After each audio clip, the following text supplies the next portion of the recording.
Part 2. The Rescue. Chapter 1. The Strange Traveler. The group of adolescents gathered around the crying boy. The short boy was caught in the middle of 4 older boys and was covering his slightly elongated face with stubby hands as the other boys pushed him and called him rude names. The tallest boy and leader of the group, a youth named Breckle, suddenly punched the youth in the stomach, causing him to grab his stomach and bend over. The short boy began crying and in a slightly nasally voice said, "Please, Benny, sorry, no." "You won't ever talk to my sister again," Breckle shouted down at the crying youth and drew back his fist to strike the boy in the face. The crying boy covered his face again and gave a loud cry of fear. Just then a voice from behind the group boomed, "Stop!" Breckle and his companions jerked around at the sound of the voice. Before them stood a man wearing travel-stained clothing, with an odd-looking metallic staff secured to his back. A hood covered the stranger's face, concealing it from sight. When first he had heard the strange voice, Breckle had thought one of the village elders had arrived to break things up and had instinctively cowered. Now he realized it was merely a single travel-stained stranger who didn't look like he would be much in a fight. Breckle relaxed as he reappraised the situation. Pressing his chest up in the air in a show of false bravado, he addressed the stranger. "Hey, why don't you fuck off while we continue our discussion with our friend here?" he said in the roughest voice he could muster. The young boy who had been punched covered his face and was heard mumbling to himself in a saddened and traumatized voice. The stranger had not moved, not even when the wind suddenly picked up, bringing a chilly, ice-cold thread of air from the nearby winter rocks.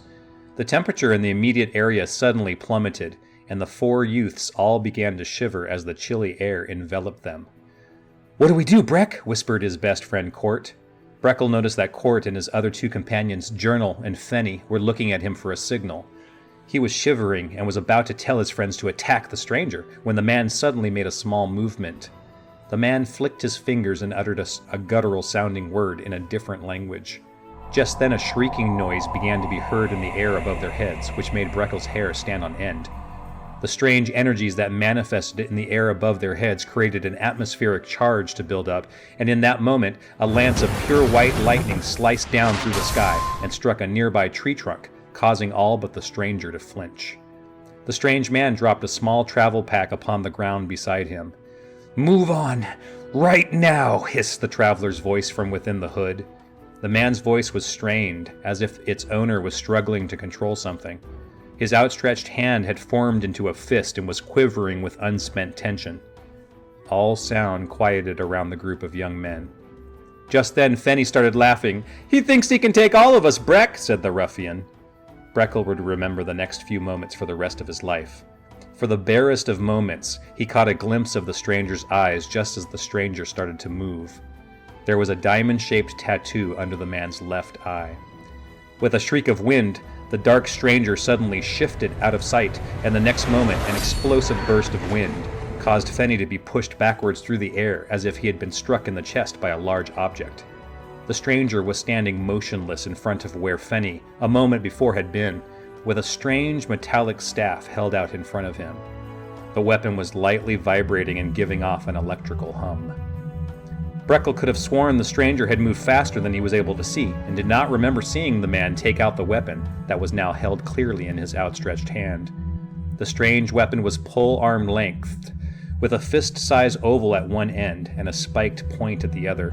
Strange runes that were emblazoned on one side glinted in the evening sunlight. The weapon stopped humming as the stranger relaxed out of his attacking pose. Breckle, Court, and Journal all stared dumbfounded at Fenny, who lay moaning on the ground several feet away. A trickle of blood was slowly coming from the corner of the boy's mouth. The remaining boys darted their focus back to the stranger, who was in the process of slowly walking in their direction.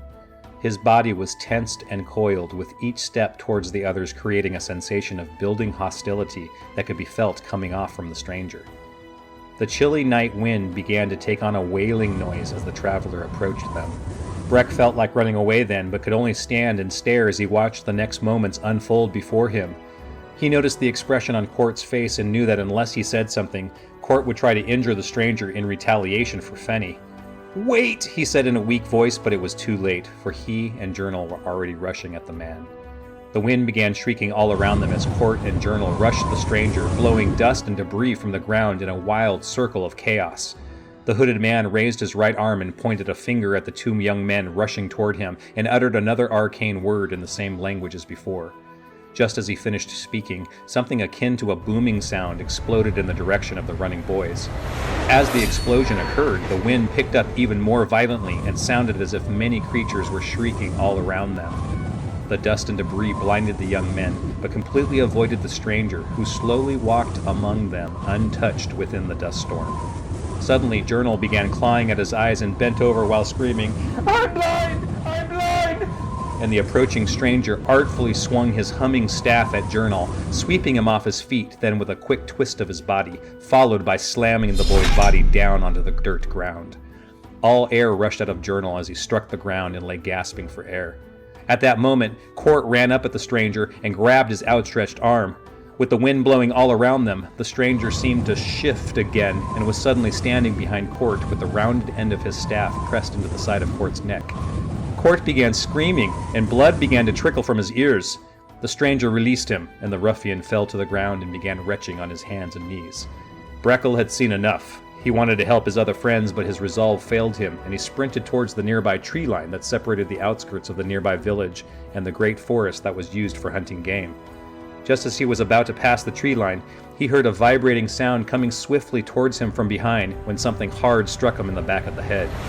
Darkness rushed up to embrace the boy as he fell unconscious to the ground.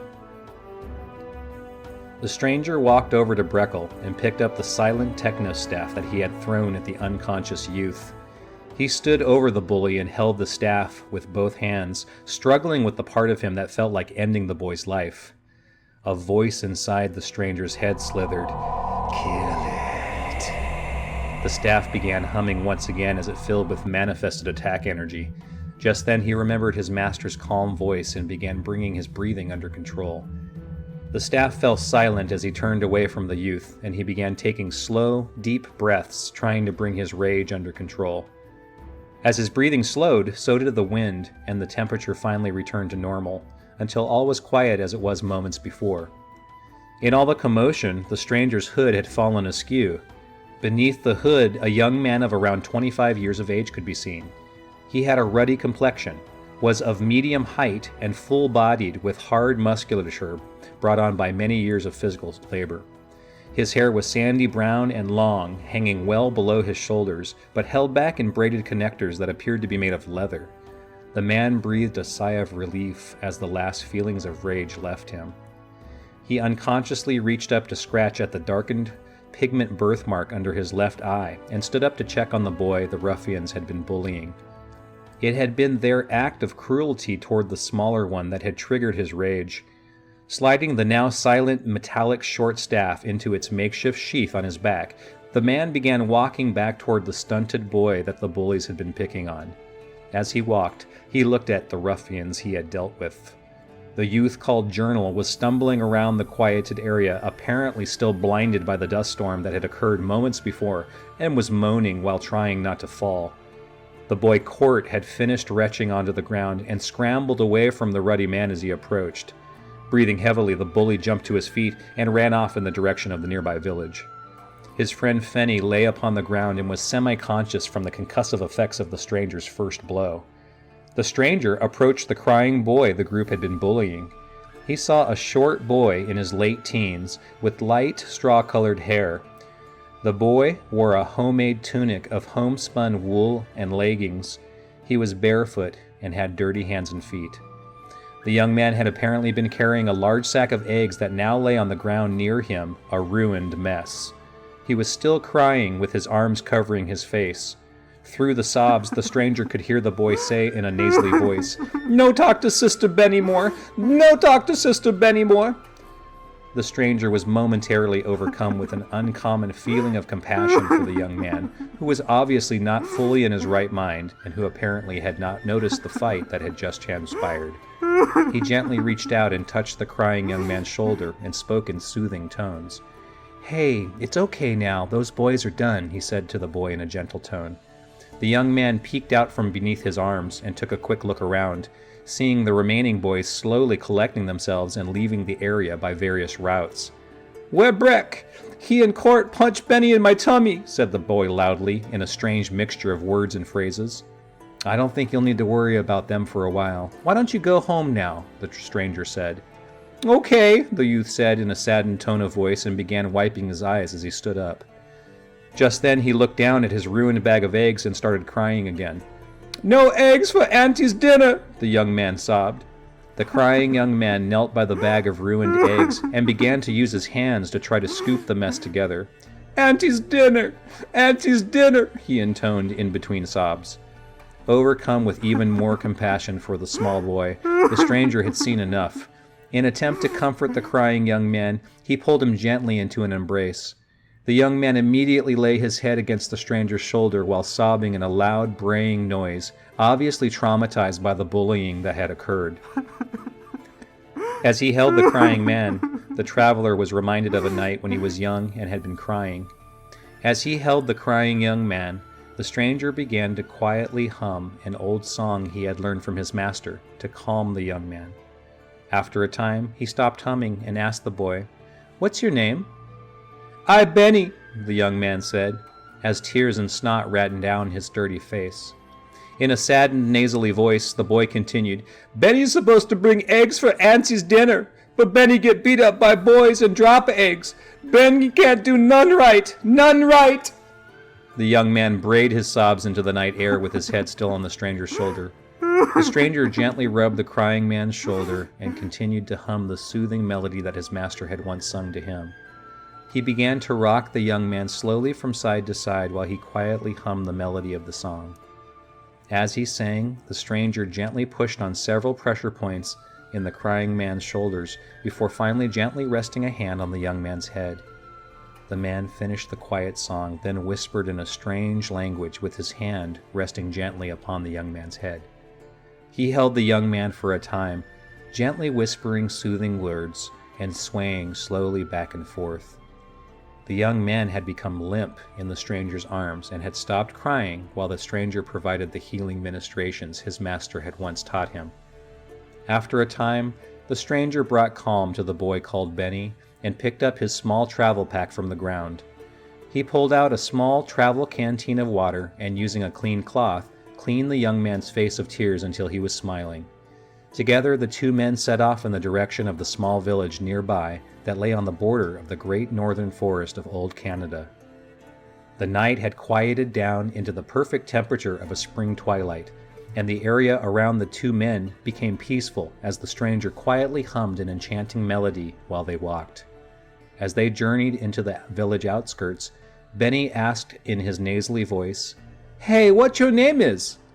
The stranger paused in their walk and looked around before finally answering, "I'm Jacen." "Why you sing talk?" asked the young man. The man named Jacen paused again and finally said, "It helps me feel better."